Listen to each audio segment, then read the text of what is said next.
Your mind, the most powerful thing a human has. It controls everything you do and can change your perception of reality. The Stoics spoke upon the importance of mastering your mind and its correlation with a virtuous and stoic life. In this video today, we will list 15 Stoic lessons in order to master your mind. Before we start this video, I would like to say thank you for watching, and don't forget to like. And if you are watching this and not subscribed, make sure you subscribe and hit the bell for more life-changing Stoic content. Number 1. Use adversity as fuel. When facing hardships and failures, let them motivate you to grow stronger rather than getting discouraged. Turn disadvantages into advantages. As Marcus Aurelius said, the impediments to action advances action. What stands in the way becomes the way. Take setbacks and mistakes as wake-up calls to upgrade your approach rather than cues to quit. Ask yourself reflective questions. What can I learn here? How can I improve? Where is opportunity for self-correction and growth? Also avoid complacency during peaceful times. Let the looming possibility of challenges motivate preparation and appreciating what you have. Train and plan as if difficulty could arrive any time. Never get too comfortable. As Seneca said, difficulties strengthen the mind, as labor does the body. Of course, after major setbacks, take time to grieve and acknowledge loss, mindful why, but then shift focus to the future. How can you channel the pain into increased wisdom to keep progressing? Let hardship forge you. The impediments we believe stop us often provide the resistance to push us farther once embraced rather than avoided. Each adversity overcome increases strength and resilience. Use challenges to your advantage. Let them fuel your best. Number 2, pursue virtue, not pleasure. Take notice when you act just to experience immediate gratification. While momentary enjoyment has a place, make it occasional, not the focus of life. Moderation, not excess, enables sustainable happiness. Instead, devote your precious time and energy to worthwhile endeavors aligned with your highest values. Creating beauty, helping others, learning, connecting deeply. These bring profound meaning. As Marcus Aurelius said, waste no more time arguing about what a good man should be one. Of course, take pleasure in eating well, laughter with friends and restorative leisure, but make them fueled by and fuel for purpose. Don't waste long hours lost chasing ephemeral pleasure. True fulfillment comes from excelling at moral virtues like wisdom, courage, justice, self-discipline. Developing these requires patience and work, but their joy is lasting.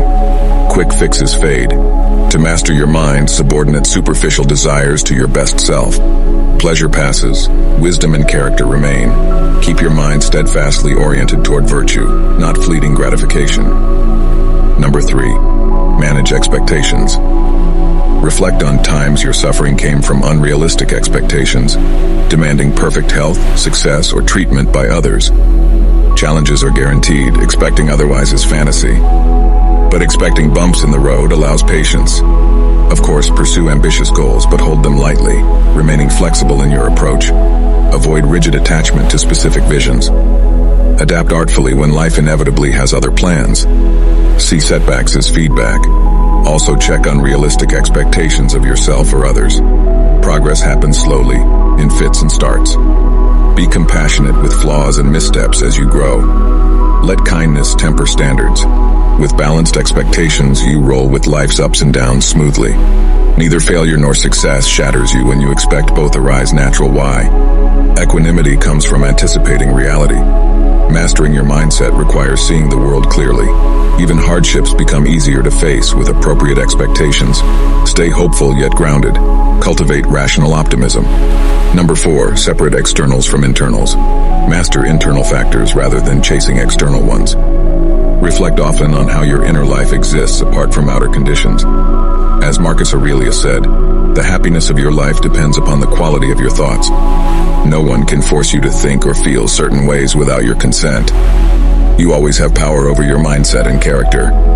Don't place self-worth in unstable things like career status, appearance, fame, or wealth. These reside outside your control, but you determine your wisdom, integrity, and growth. No one can take these inner riches. Of course, seek to wisely improve externals when ethical, but without emotional attachment. Serenity comes from mastering your inner world, not controlling fickle externals. As Epictetus said, Happiness and freedom begin with a clear understanding of one principle. Some things are in your control and some things are not. Make this key discernment repeatedly. Develop self-awareness to catch yourself when reacting to situations versus responding thoughtfully. Remember, the power to shape experience resides within. Number 5. Overcome negative emotions. The Stoics don't advise suppressing emotions or pretending to feel differently, but we can relate to even painful emotions with reason, perspective, and wisdom. Notice when destructive feelings like anxiety, anger, or jealousy start arising. Pause before reacting. Breathe deeply and create mental space around the emotion to prevent getting swept away by it. Consider the emotion from an objective perspective.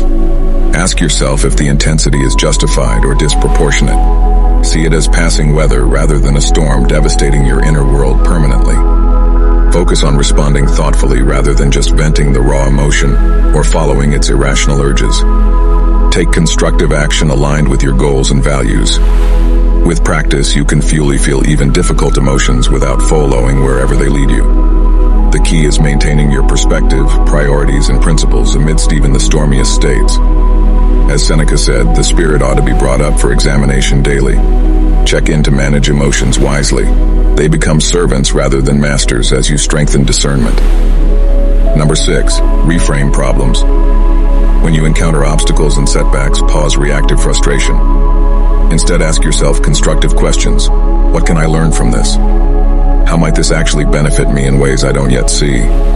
What good could even come from this difficulty? Also, immediately shift focus to resolve issues pragmatical why. What solutions can I brainstorm? What step can I take right now? How can I prevent this problem going forward? Avoid dwelling on the problem itself. Of course, take time to process pains and misfortune too. But don't get stuck in lamenting. Move quickly into asking, what now? What next? To spark growth and progress. Adopting a solutions mentality builds confidence and resilience. You stay motivated knowing you possess the resourcefulness to handle whatever comes. Challenges become exciting opportunities to improve.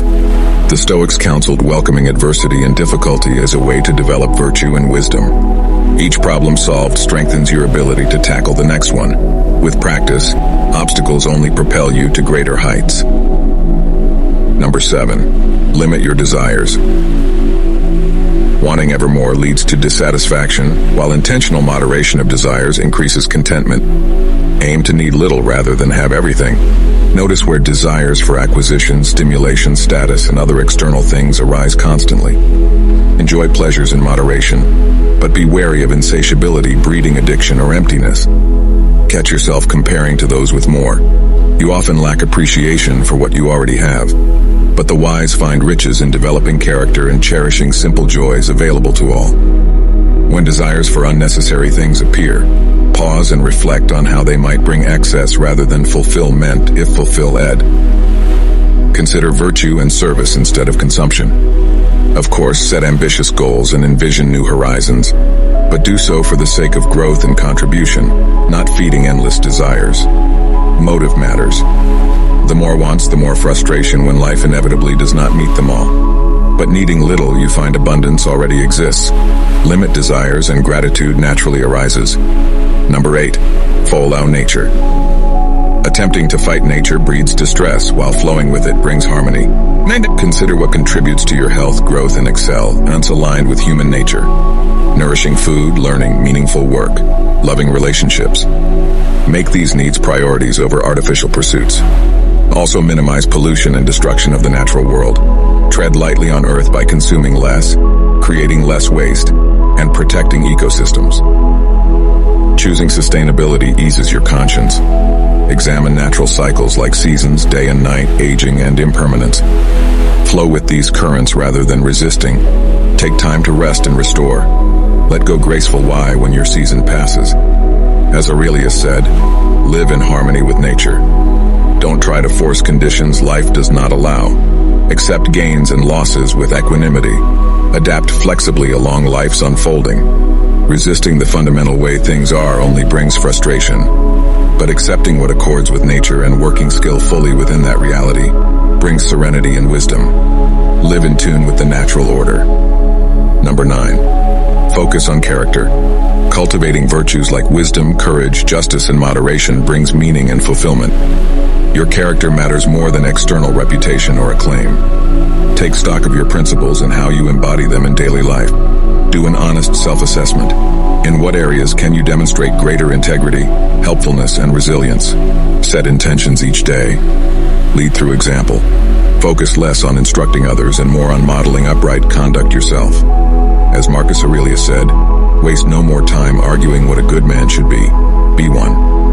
When facing choices, consider how your decision reflects on your character more than consequences for fame or status. Reputation is secondary to walking your talk. Of course, take satisfaction in hard-earned honors too. But make cultivating excellence of soul your first priority. Stay humble. Do good works discreetly without requiring credit. In all you do, protect and purify your moral purpose. Fortify it against life's storms. Character can withstand all changes in fortune. Keep working to align action and wisdom. Number 10, have an internal locus of control. The perspective that you have agency over outcomes through your choices and actions. The alternative, an external locus, feels like results stem from external forces, not self-determination. Reflect often on how your future depends on the thoughts and actions you take each day. Even amidst hardship, you have power to steer your inner ship mindfully. You don't have to be a passive victim of circumstance. Avoid making blanket accusations like, "My boss makes me miserable," or "My ex ruined my life." This externalizes agency to others, but you always have power of choice in how you perceive and respond. Own it. Of course, external factors exist, but fixating on them breeds helplessness. Focus instead on what you can control: your habits, thoughts, actions. This also reduces anxiety since you can act on internal factors to direct your life wisely. Having an internal locus of control doesn't guarantee perfect outcomes, but it empowers you to keep learning and improving based on results through your own volition. You write the story. Number 11, contemplate mortality. Memento mori, remembering you will die, provides essential perspective to tame anxiety and live intentionally. Death puts all in proper light. Think often of how fleeting life is. Your remaining days may be few or many, but the reaper comes for all.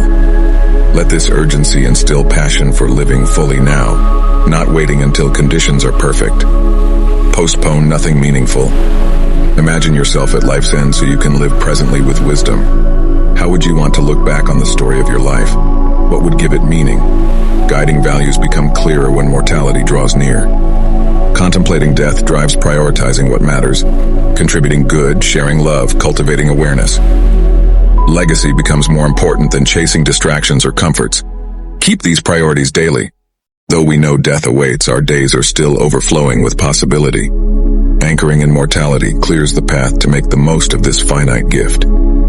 Death provides perspective, not despair, to those who see with soulful eyes. Number 12, practice resilience. Just as muscles must regularly strain to grow stronger, difficulties provide the resistance that builds our mental and emotional fortitude. Lean into productive hardship rather than avoiding it. Choose growth over comfort. Run uphill rather than downhill. Challenge yourself and get comfortable being uncomfortable. What struggles would forge you? When you face trials, remind yourself, this is precisely the training I need to build my resilience, patience, and courage. Endure difficulties graciously. Let them strengthen your grit, just as weights tear, then strengthen muscle fibers. Persist through setbacks with tenacity rather than giving up at the first sign of struggle. Assume growth will take sustained effort over time. Imagine yourself as an oak, not a blade of grass.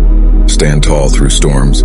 Of course, know your limits and rest to integrate lessons, but regularly push boundaries. With consistent training through difficulty, you internalize the truth that you can handle more than you think.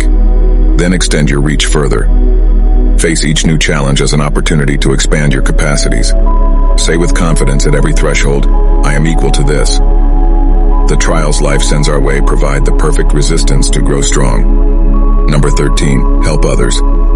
Service provides meaning and perspective to overcome petty concerns. Look for ways your unique gifts and experiences equip you to contribute good works. How could you brighten someone's day with a kind gesture? What wisdom might your life path offer that benefits another? When you notice someone struggling, financially, emotionally, or otherwise, reach out.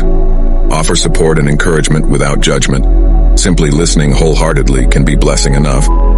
Helping others pulls you outside of your own limited worldview. You gain perspective on what really matters when faced with life's essentials like caring for sick friends or volunteering in impoverished areas. Of course, care for your needs too. But avoid becoming trapped in the smallness of constant self-concern. Regular service expands your spirit exponentially. The wise know their lives gain meaning not by hoarding joys, but by giving them away. Your gains multiple when shared. Who needs your help? How can you lift them up? The reward is inestimable. Number 14. Master yourself first. Work diligently to improve your own habits and faults first. Lead by the example of your actions, rather than empty criticism. When you notice yourself getting irritated by other people's flaws and missteps, pause. Turn attention inward. How could you model the qualities like patience or kindness that you'd like to see? Before instructing or coercing others, ask if you yourself demonstrate excellence in that area you are demanding. Does your own conduct inspire? Are you aligned with your advice? Lead first by walking your talk. As Marcus Aurelius advised, waste no more time arguing what a good man should be. Be one. Don't just philosophize virtues. Exemplify them through devoted practice, especially when difficult. Then you teach powerfully. Of course, I'll have room for growth.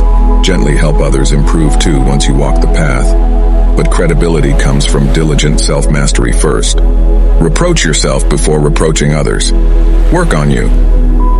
When you consistently demonstrate the principles you wish the world followed, you gain power to uplift others through the inspiration of your model. Light the way by refining yourself into the change you seek. Number 15. Live deliberately. Take time for presence and principle-based decisions. Pause frequently throughout the day to check in with yourself. How am I spending this hour? Is this aligned with my highest values or just inertia? Make active choices. Realign with purpose when needed. Before important decisions or interactions, take time to center yourself first. Come fully into the present moment. Then respond thoughtful why based on wisdom rather than just impulsive emotion. When you notice yourself just rushing through activities anxiously to finish them, slow down. Do them with full engagement, creativity, and enjoyment of process. Zen gives depth. Of course, routines help conserve willpower, and spontaneity has joys too. Balance structure with flexibility, but avoid living days, weeks, months on autopilot. Keep asking, am I living deliberately? Staying conscious in each moment requires effort but unlocks great opportunity. Presence allows discerning which actions align with your best self and which lead astray. Awaken. Choose thoughtfully.